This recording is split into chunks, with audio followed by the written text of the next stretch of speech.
Hello, so here I am once again to work on the hip pads. Okay, so on this pad I have figured out the exact place and shape that I kind of want it to be the thickest there, so it is actually still 2 inches thick in this exact spot, and I'm going to be doing the exact same thing to the other pad. So what I'm going to do is measure down and measure up and side to side, and then mark those measurements on this pad so I can get the thickest part in the same spot of each pad so they're even, of course.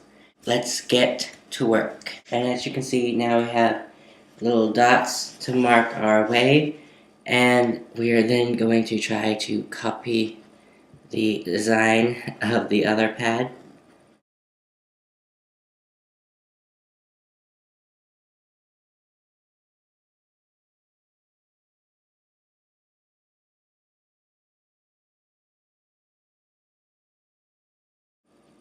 So there we have it on that one. And now I just want to talk a little more about the pad that is very close to being done, which is this one right here.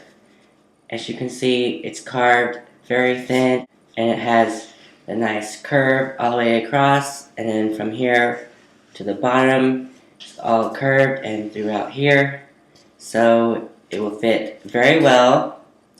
And it's still flat on this side, which is the side that goes on the outside. So yeah, everything should conform to my body very well. And if I do need to make this a little bit shorter at the top or something, I can always do that very, very easily with my electric knife. But yeah, really the only other thing I have to do to this pad is cut off about 1/2 inch of the thickness, which means this right here will no longer be there, but I'll probably draw it on again just to keep everything kind of uniform and make it less confusing for me and for you. And then I will probably cover this pad and of course the other one when it's done in a flesh colored fabric like my other pads. It's basically just making a pillowcase that fits your foam pads. And so that's really all that is. It's really simple, and it's even easier if you have a sewing machine. So yeah, you definitely are going to want a material that is flexible and has a little bit of stretch to cover these in, because the pads are obviously going to have to flex. So yeah, and the last thing I'm going to do in this video is I'm going to go ahead and cut off about 1/2 inch of thickness on this pad. Okay, let's do this.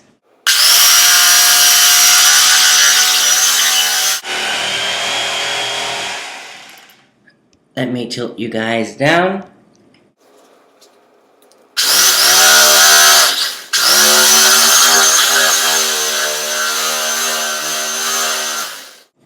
Okay, so we've gotten that little bit off, which is obviously not 1/2 inch, but we are going to go back in starting on this side.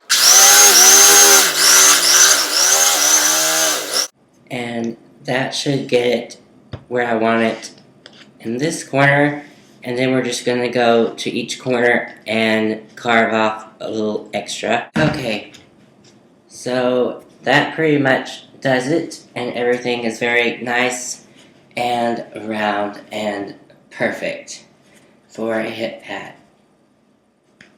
And it actually bends much easier there in the middle where the thickest part was now.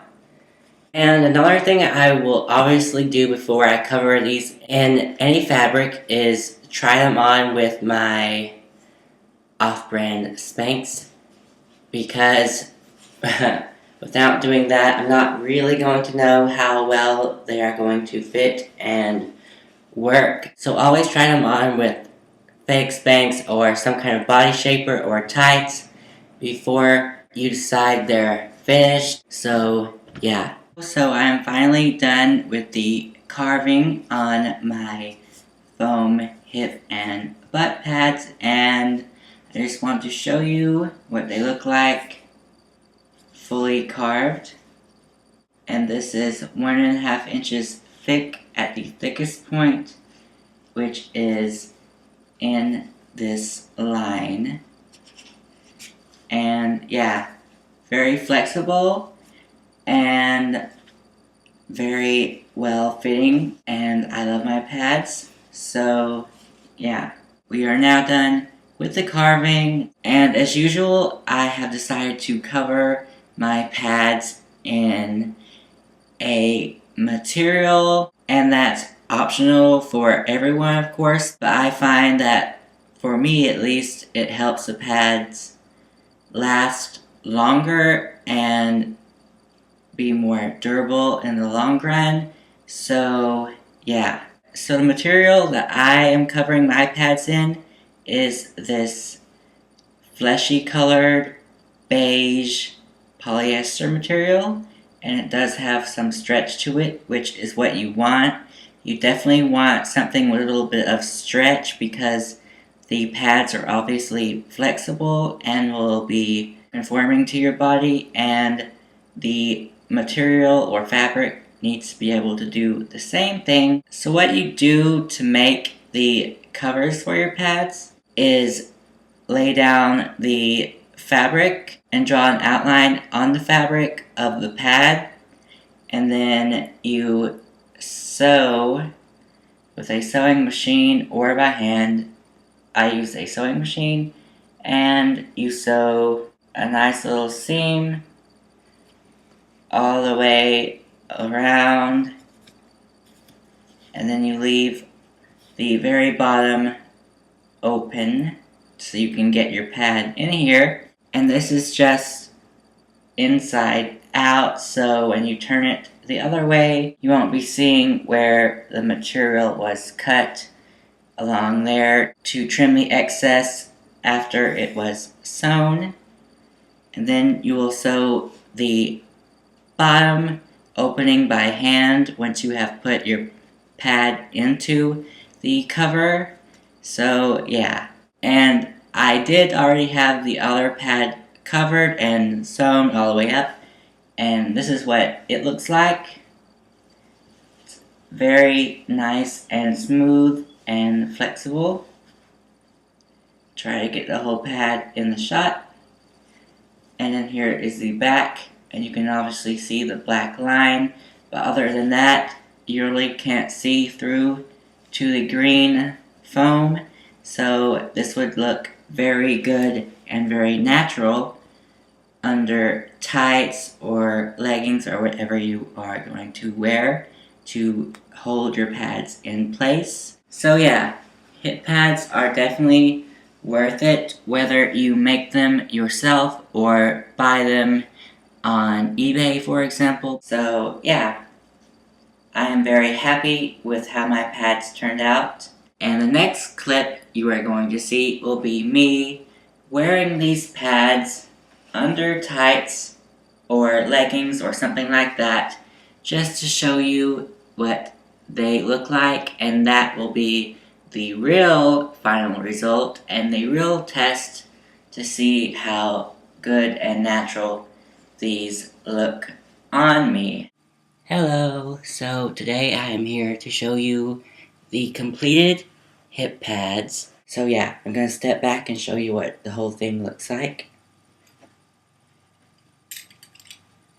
So here are my completed foam hip pads, and I am wearing them under my fake Spanx 2 pairs of opaque tights, and then under these black leggings, and I also have a black waist cincher on with a gold metallic belt. As you can hear, it's making a lot of clicking and clacking noises.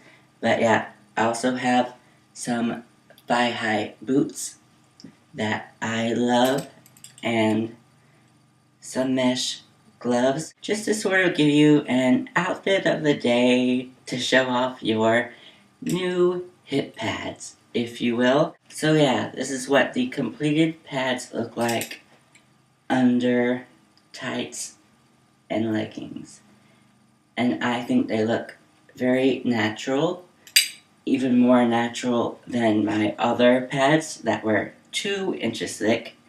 These pads are 1.5 inches in thickness at the thickest part, which is right about here. So yeah, I'll do a little turn so you can see what everything looks like. So here is the side, and the pad does go all the way down to my knee, and it goes a little bit back here as well, of course. So, and here is the back.